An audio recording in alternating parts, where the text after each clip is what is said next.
Next week, a judge will hear from landowners and developers of the controversial transmission line project. The developers recently filed a lawsuit in federal court trying to get access to private property to conduct surveys. And while residents are resisting, they've also been looking to Governor Wes Moore for help. But as Fox 45's Jessica Babb tells us, it doesn't appear the governor has plans to take a strong step to stop that project. Jessica? Yeah, that's right. The governor has repeatedly voiced his concerns about this project and the process leading up to this point. But some residents have been calling him out, saying he isn't actually standing with the people.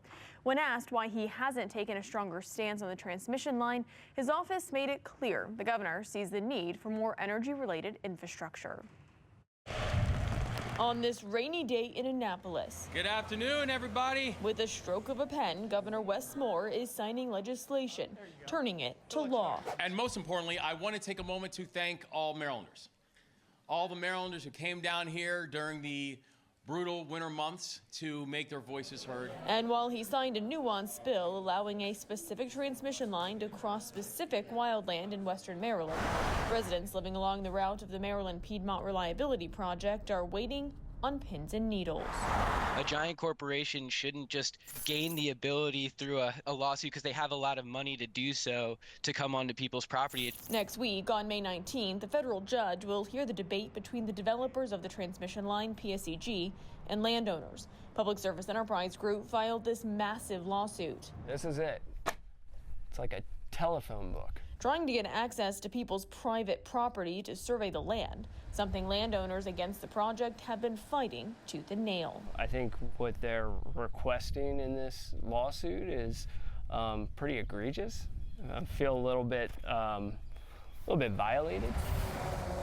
And while it'll be up to a judge to decide what happens next, Is really scary. the fate of the entire project still rests with the Maryland Public Service Commission, a state commission who will approve the project or not. PSEG keeps saying it's for the greater good, is for data centers in Northern Virginia, which I don't see that as being the greater good. Which is why residents are looking to Governor Wes Moore. I have grave concerns with this, and I've had them for a while. While the governor says time and time again, I still am not certain what the benefit is to Marylanders, and I'm going to stand with the people on this. and has met with the developers of the transmission line and regional grid operator. I'm always going to stand with the people on these issues, and I think that the challenge of this wide-scale eminent domain that they're talking about is not something that I am okay with. Some residents say his actions tell a different story.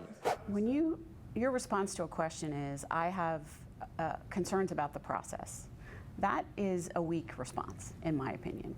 It should be, I have concerns about the project. I have concerns about the people that I represent in this state, and I have concerns that they're being threatened, and I'm going to stand with them. Last week, Joanne Frederick with Stop MPRP voiced frustration, saying she'd been requesting a meeting with the governor since last August. Why hasn't he met with us? I don't know. It's hard to speculate is interesting. I think it's, nothing good. You can't assume anything good out of his kind of reluctance to meet with us. And while the governor's office, in a response Tuesday, says they've met and spoken with Frederick, they say they've also listened to concerns from local leaders, businesses, and residents. The things they will discover will have the absolute power to transform our society. But in recent weeks, the governor has also been working to bring quantum computing research to Maryland. Quantum is going to have a remarkable impact on the human condition, and its home is going to be right here in Maryland. An endeavor that will likely use a lot of energy, especially at a time when Maryland is facing an energy crisis, importing 40% of its energy from other states, and is dealing with rising rates and power plants closing. While we've reached out to the governor's office asking why he hasn't taken stronger steps to intervene with the transmission line, it doesn't appear the governor has plans to call for a pause, despite his concerns. The governor understands that there has to be sustainable, cost-effective infrastructure to ensure the reliability of the grid and also make sure that we build an economy for the future of the state. But this approach has to put people first and has to take community involvement. And that's why he's expressed his concerns about how that process has happened.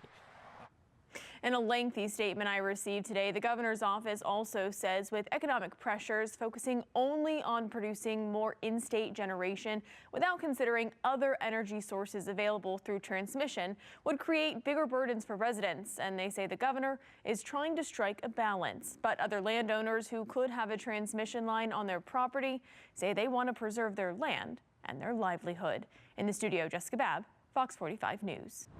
I'm Kai Jackson. Thank you for watching. Here's another video to watch. Also, please take a moment to subscribe to our channel.